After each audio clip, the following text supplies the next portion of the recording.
Hi everyone, welcome to Val's Tales. I'm Val Portelli, writer of these stories. I'm Val's sister, Wendy Walker, and I'm the narrator. And Wendy's daughter Jazz is our producer. Every fortnight, we'll bring you a new story. Sometimes funny, sometimes sad, always thought-provoking. We hope you've enjoyed this first series of Val's Tales. It's been a roller coaster learning curve, but we've loved every minute, and thank you for coming along for the ride. The team will be taking a short summer break while we look back at the story so far and try out some new and exciting ideas for Series 2. August might seem a long way off, but it's only a few weeks away, and it will be gone in a flash.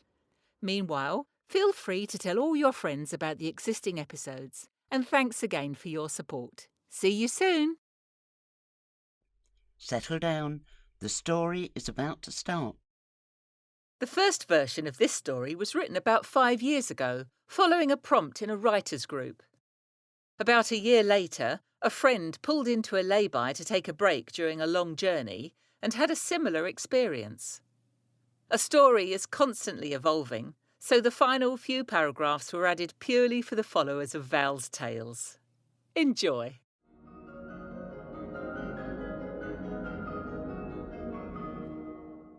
Scarves. Every Christmas and birthday without fail, Auntie Emily gave me a scarf.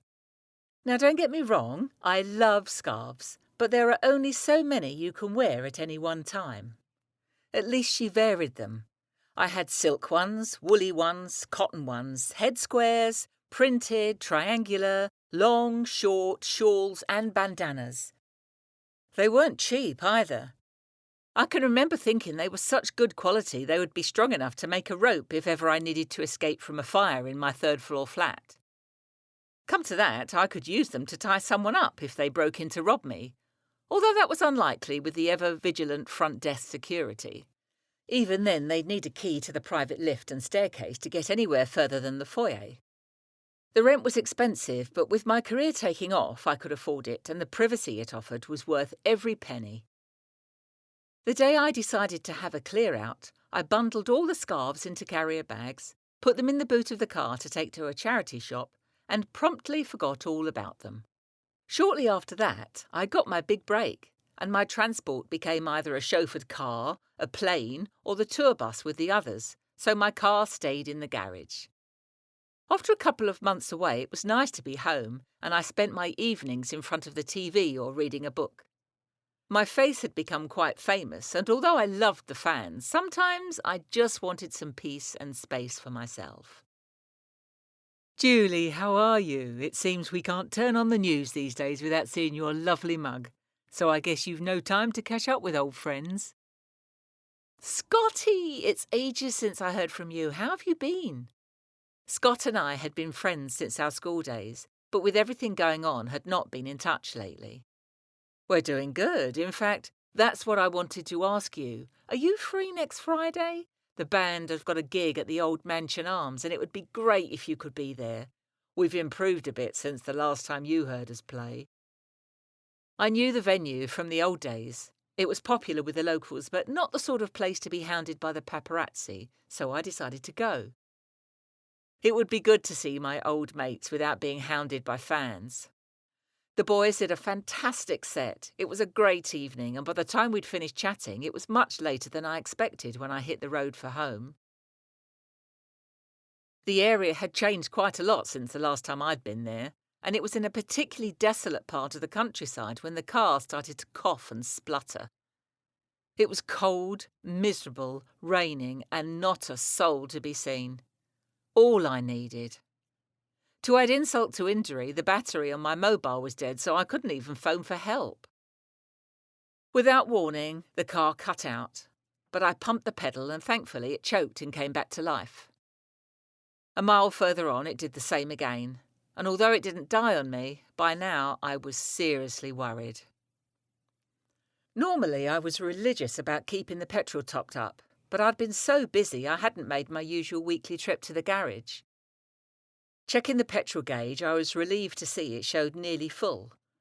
Then I remembered when I'd looked at it before leaving, it had only been on the halfway mark. Keeping my eyes on the road, I gave it a tap and was horrified to see it move straight over to the lower edge of the red. Damn and blast.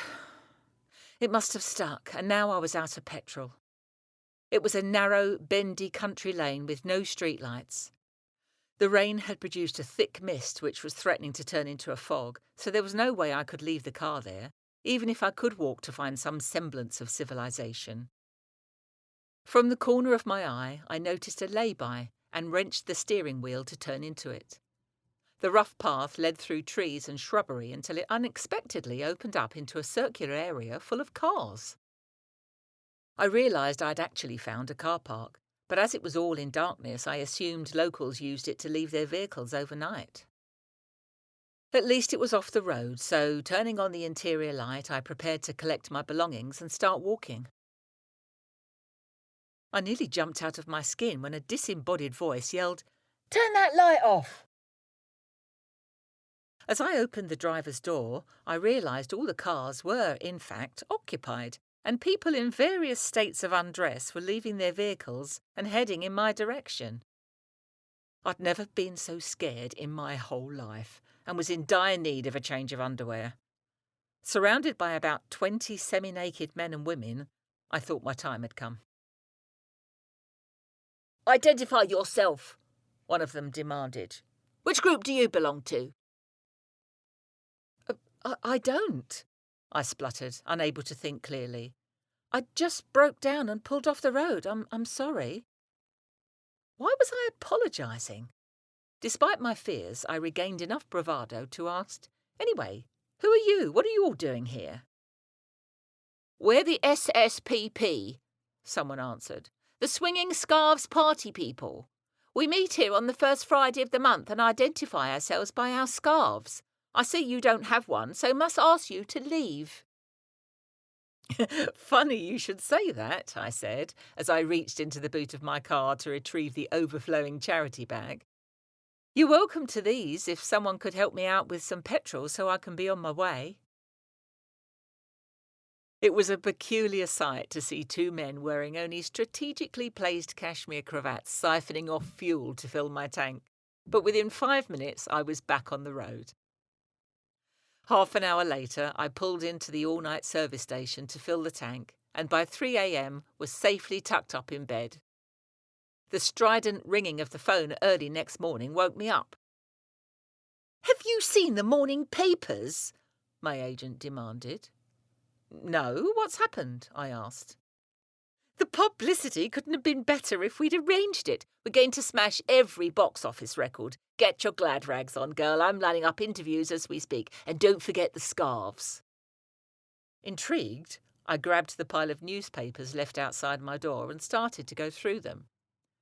"Daughter of Scarf Ace," one quipped as a pun on the title of my latest film. "Julie Pashmere takes it to the limit," another headline screamed. "Julie and the bandanas cover the essentials," said another. Underneath was a close-up photo of me standing next to the two men who had been helpful in providing petrol when I'd run out. Their attire looked minuscule in the headlights they'd turned on so they could see what they were doing, but what made it worse was it made my clothing look transparent. Who would have believed staid Aunt Emily would turn out to be the boost I needed for my new career as an erotic actress?